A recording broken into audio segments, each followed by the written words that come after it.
Hello दोस्तों, as study की इस यूट्यूब चैनल में आपका स्वागत है। अब हर दिन देखें सुबह 9:15 में साइंस का एक वीडियो क्लिप और शाम 3:15 में आर्ट्स और रात 9:15 में ऑब्जेक्टिव का बेहतरीन प्रश्न। और ये सभी लेक्चर का PDF पाने के लिए आप जुड़े मेरे Telegram channel as study live से और यूट्यूब पर बेहतर तैयारी के लिए सब्सक्राइब करें एज स्टडी को। तो चलिए लेकर के चल लेते हैं। आज का क्लास में हम चलेंगे संस्कृत के चैप्टर 1 मंगलम पाठ की हम चर्चा करेंगे। सबसे पहले हम आपको ये बता देते हैं कि इस वीडियो में हम आपको जो करवाने वाले हैं और ये से जो हम जो लेकर के आए हैं ये जो सेक्शन लेकर के आए हैं लेक्चर का, इसमें हम सबसे पहले आर्ट्स का कवर करेंगे। संस्कृत का 5 चैप्टर कवर करेंगे, जिसमें सबसे पहले आप देख रहे होंगे मंगलम पाठ को हम कवर करेंगे। उसके बाद हम कवर करेंगे पाटलिपुत्र वैभव को कवर करेंगे। फिर उसके बाद कवर करेंगे आलस्य कथा को कवर करेंगे। फिर संस्कृत साहित्य लेखिका और भारत महिमा पाठ को हम कवर करने वाले हैं। और ये जो कवर करेंगे वो पूरा आपको एग्जाम से संबंधित होगा। एग्जाम में किस प्रकार के प्रश्न पूछा जा रहा है और आपको कैसे लिखना है, ये सारी बातें आपको मिलेगी इस चैप्टर में। तो चलिए शुरू कर देते हैं आप लोग के बीच आज का क्लास। तो आज का क्लास क्या है, मंगलम, जिसमें हम कुछ श्लोकों के बारे में चर्चा करेंगे और कुछ ज़रूरी बातें भी हम आप लोग के बीच शेयर करेंगे। सबसे पहले क्लास शुरू करने से पहले जब आप बुक खोलते होंगे तो बुक में जो हम श्लोक की जी चर्चा करते हैं, चाहे वो मंगलम हो, चाहे वो नित्य श्लोक हो, चाहे मंदाकिनी वर्णम हो या भारत महिमा हो, जितने भी श्लोक की हम चर्चा करते हैं वे सभी के सभी किस में आता है, तो वे आता है आपका पदात्मक पाठ में आता है। और जब हम चैप्टर को ओपन करते हैं बुक में तो सबसे पहले कुछ सारे चैप्टर का एक सारांश मिलता है, ठीक है। वे सारांश में जो बातें इंपॉर्टेंट जो दिए गए हैं वो एग्जाम के लिए काफ़ी ऑब्जेक्टिव है, सब जगह इम्पोर्टेंट है, वो सब्जेक्टिव के इंटरव्यू से भी और ऑब्जेक्टिव के लिए भी। तो सबसे पहले हम उसी मंगलम पाठ का एक छोटा सा सारांश जो बुक में आपका दिया है उसको हम कवर करते हैं, पढ़ते हैं। देखिए इसमें लिखा गया है क्या कि इस पाठ में 4 मंत्र हैं। कितने मंत्र हैं, एग्जाम में बार बार ये क्वेश्चन पूछ रहा है कितने मंत्र किस में चर्चा की गई है, तो 4 मंत्रों की चर्चा की गई है।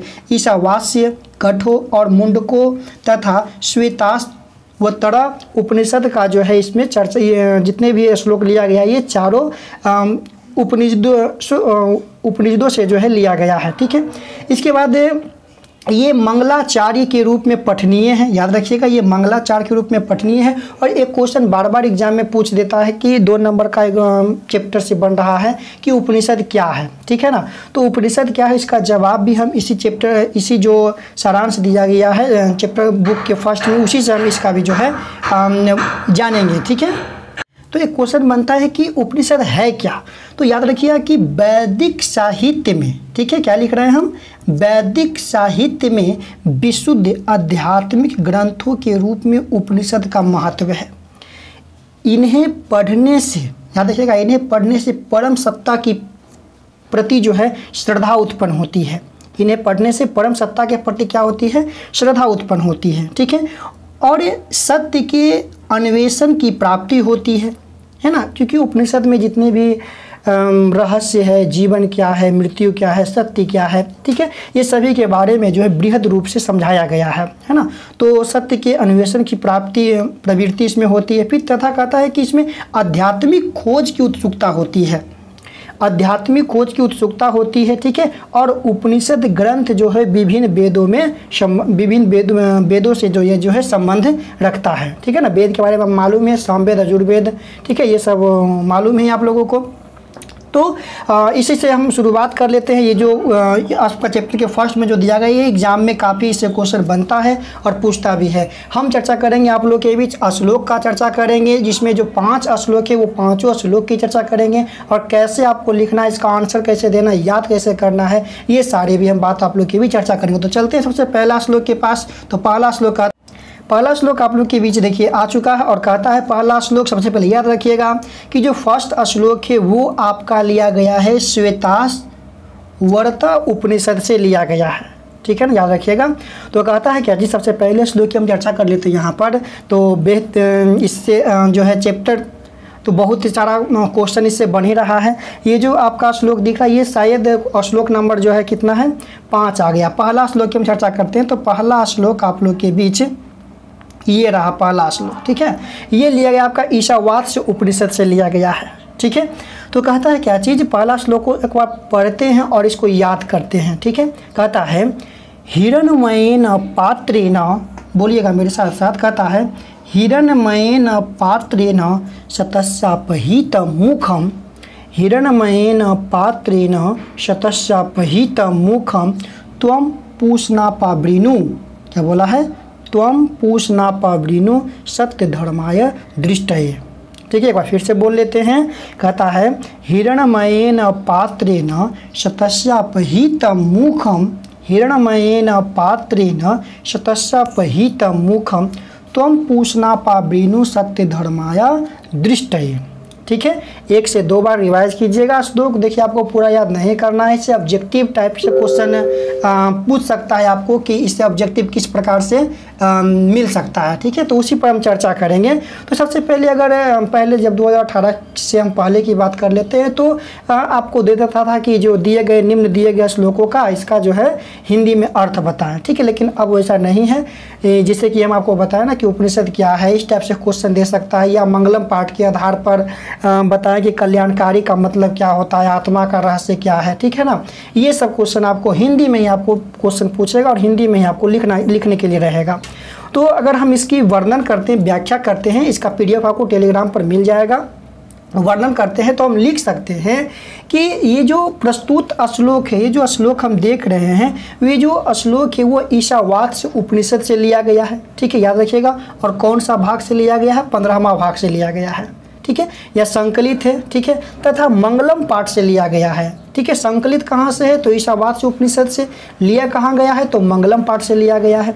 इस श्लोक के माध्यम से सत्य की चर्चा की गई, याद रखिएगा, किसकी चर्चा की गई है, सत्य की चर्चा की गई है ना, सत्य की चर्चा की गई है, ठीक है। और कवि कहते हैं इस श्लोक के माध्यम से, आप लिख सकते हैं मेरे साथ साथ अगर लिखना हो तो, कवि कहते हैं इस श्लोक के माध्यम से कि हे राजन, क्या कहते हैं, हे राजन। हे राजन के बाद क्या दीजिएगा, संबोधन चिन्ह दीजिएगा। कहता है हे राजन सत्य का मुख, कहता हिरणमयेन सत्येन, हे राजन सत्य का मुख सोने जैसे पात्र से ढका हुआ है। तो ये क्वेश्चन ऑब्जेक्टिव में बन सकता है कि सत्य का मुख किससे ढका हुआ है, तो सोने जैसे पात्र से। किससे ढका हुआ है, तो सोने जैसे पात्र से जो है सत्य का मुख ढका हुआ है, ठीक है। इसीलिए वो ईश्वर से विनती करते हैं, प्रार्थना करते हैं। और एक बात और याद रखिएगा कि मंगलम का मतलब क्या होता है, कल्याणकारी होता है, याद रखिएगा। मंगलम का अर्थ क्या होता है, कल्याणकारी होता है। इसीलिए कहते हैं कि उस सत्य धर्म की प्राप्ति के लिए, किसकी प्राप्ति के लिए, उस सत्य धर्म की प्राप्ति के लिए उस पात्र को हटा दे। कौन सा पात्र को, जो सत्य का मुख जो है सोने जैसे पात्र से ढका हुआ है। जब आप उस सोने जैसे पात्र को हटा दीजिएगा तभी सत्य की प्राप्ति संभव है। ईश्वर से विनती कर रहे हैं, प्रार्थना कर रहे हैं। तो एक बार फिर से हम देख लेते हैं। कहता है हिरणमयेन पात्रेण शतस्यापहितं मुखं त्वं पूषणापावृणु सत्यधर्माय दृष्टये, ठीक है, यहाँ तक क्लियर है।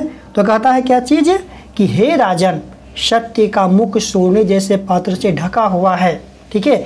इसे सत्य और धर्म की प्राप्ति के लिए, सत्य और धर्म की प्राप्ति के लिए क्या करिए, इस पात्र को हटा दीजिए, तभी सत्य की जो है विजय हो सकती है, सत्य का जो है प्राप्ति हो सकती है।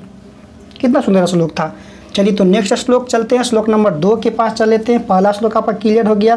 श्लोक 2 आपको स्क्रीन पर दिख रहा होगा। और सबसे पहले याद रखिए कि ये लिया कहाँ से गया है, तो ये जो लिया गया आपका कठोपनिषद से लिया गया है। कहाँ से लिया गया है, कठोपनिषद से लिया गया। तो कहता है कि अनोर्ण्याणा महतो मह्याणा, बोलिएगा, अनोर्ण्याणा महतो मह्याणा आत्मस्य जंतु निहितो गुहायाम। क्या कहता है, अनोर्ण्याणा महतो मह्याणा, अनोर्ण्याणा महतो मह्याणा आत्मस्य जंतु निहितो गुहायाम तम क्रंतु पश्यति बीत शोको, त्वं क्रंतु पश्यति बीत शोको धातु प्रसाद मही मान मात नमा, ठीक है। तो कोई एक छोटा सा आप इसमें से बात याद रख लीजिएगा। अनोर्ण्याणा महतो मह्याणा काफ़ी बोलने में भी अच्छा लग रहा है, आसान भी है, ठीक है ना। छोटा सा कोई भी टॉपिक, ताकि आपको ये याद है कि मंगलम पाठ से चैप्टर श्लोक जो है पहला चैप्टर से यह श्लोक है, ठीक है। पूरा श्लोक को आपको रटना नहीं है, याद नहीं रखना, क्योंकि 10th तक ही हमें संस्कृत को मैनेज करके रखना है।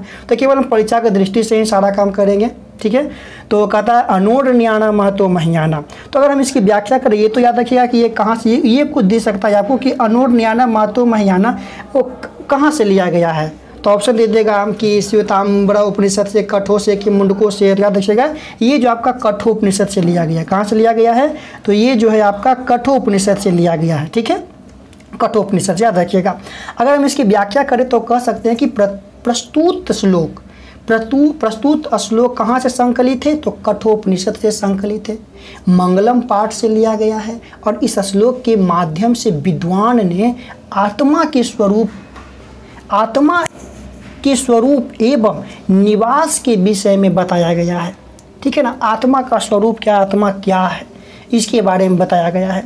तो विद्वान कहते हैं अनुर्न्याना महतो महियाना, अर्थात कहते हैं कि इस जीवन के इस हृदय रूपी गुफा में, मतलब चाहे कोई भी जीव जंतु सजीव की अगर बात करूं, वो चाहे वो सूक्ष्मतम जीव हो, चाहे वो महानतम जीव हो, है ना, कितना भी छोटा क्यों ना हो या कितना भी बड़ा क्यों ना हो, उसका सभी में हृदय वास करता है। और कहता है कि इस जीवन के इस हृदय रूपी गुफा में सूक्ष्म से सूक्ष्म, क्या बोल रहे हैं हम, सूक्ष्म से सूक्ष्म, महतो महियाना माने छोटा से छोटा, सूक्ष्म से सूक्ष्म तथा महान से महान यह आत्मा विद्यमान है ना। जीव चाहे बड़ा हो चाहे छोटा हो, वो सभी में क्या विद्यमान है, सभी के हृदय में आत्मा क्या विद्यमान है, आत्मा विद्यमान, याद रखिएगा, आत्मा विद्यमान है, रहती है। उस परम सत्य के दर्शन मात्र से, परम सत्य का मतलब होता क्या चीज़, सत्य की जानकारी, सत्य का ज्ञान, है ना। मृत्यु क्या है, जीवन क्या है, परम, जब ये सब ज्ञान की हम प्राप्ति कर लेते हैं तो कहाँ पहुँचते हैं, परम पिता परमेश्वर के पास पहुँचते हैं। तो वही कहता है कि उस परम सत्य के दर्शन मात्र से, जब हम उस परम सत्य की दर्शन कर लेते हैं तो इससे मुक्त होकर के परमात्मा में एकाकार हो जाते हैं। जब हम जान जाते हैं कि सत्य क्या है, जीवन क्या है ना, तो हम इस माया जाल से, जो सांसारिक माया जाल है, उस सांसारिक माया जाल से हम मुक्त हो जाते हैं। क्या हो जाते हैं, मुक्त हो जाते हैं। और मुक्त होकर के उस परम सत्य की, परम पिता परमेश्वर में जो है एकाकार लीन हो जाते हैं, ठीक है। याद रखिएगा, इतना बात इसमें याद रखिएगा कि महान से महान क्या है, सूक्ष्म से सूक्ष्म क्या है, तो आत्मा है। कहाँ से लिया गया है, तो कठोपनिषद से लिया गया है, मंगलम पाठ से आपका लिया गया है, ठीक है, ये आपको याद रखना है। तो नेक्स्ट श्लोक लेकर चल लेते हैं आप लोग के बीच। तो तीसरा नंबर श्लोक आप लोग के बीच आ चुका है और कहता है कि अनुर्न्याना महतो महियाना। तो ये तो शायद हो ही गया है अनुर्न्याना वाला, ठीक है। नेक्स्ट श्लोक देख लेते हैं, सत्यमेव जयते वाला, ठीक है ना। आइए देखिए, ये भी बहुत ही सुंदर श्लोक है, एग्जाम में इससे क्वेश्चन बहुत बार पूछा भी है। तो हम यही कहेंगे कि आप ये श्लोक को थोड़ा सा ध्यान रखें, ताकि जो ऑब्जेक्टिव क्वेश्चन एग्जाम में पूछा जा रहा है वो आपको ठीक से कंप्लीट हो जाए, ठीक है ना। तो हम देखेंगे क्या चीज़, सत्यमेव जयते नानृतम, क्या लिखा गया है, सत्यमेव जयते नानृतम। ऑब्जेक्टिव इसे निकालने के लिए आप लोग सीखिएगा, ठीक है। सत्येन पंथो विपतो देवयाना, सत्येन पंथा विपतो देवयाना, येनाक्रमण्यस यशो हास्ताप कामा यत्र तत्र सतस्य परम निधानम, ठीक है। क्या बोला गया है, सत्यमेव जयते नामृतम। तो पहले तो ये याद रखना है ये कहाँ से लिया गया है, तो मुंडको उपनिषद से लिया गया है। तो पहला लाइन ही आपको काफ़ी सुंदर पढ़ने में लग रहा होगा, सत्यमेव जयते नामृतम, ठीक है। तो पहले ही टॉपिक को हम एक कंप्लीट कर लेंगे, याद कर लेंगे, क्या बोलेंगे, सत्यमेव जयते नानृतम, ठीक है। तो कहता है कि अगर व्याख्या करूँ इसकी, तो आप ऐसे भी लिख सकते हैं व्याख्या के दौरान कि प्रस्तुत श्लोक मुंडको उपनिषद से लिया गया है। कहाँ से लिया गया है, तो मुंडको उपनिषद से लिया गया, संकलित है और मंगलम पाठ से लिया गया है, ठीक है ना। और इस श्लोक में जो है सत्य की महत्व पर प्रकाश डाला गया कि सत्य क्या है, ठीक है। और ये सत्य के महत्व पर प्रकाश डालते हुए लेखक कहते हैं या विद्वानों का कहना है कि सत्यमेव जयते नानृतम, सत्य की ही जीत होती है ना। जीत किसकी होती है, हमेशा सत्य की, कहते हैं सत्य की ही जीत होती है, समझें, असत्य की नहीं। और क्योंकि ये परमपिता परमेश्वर तक पहुँचने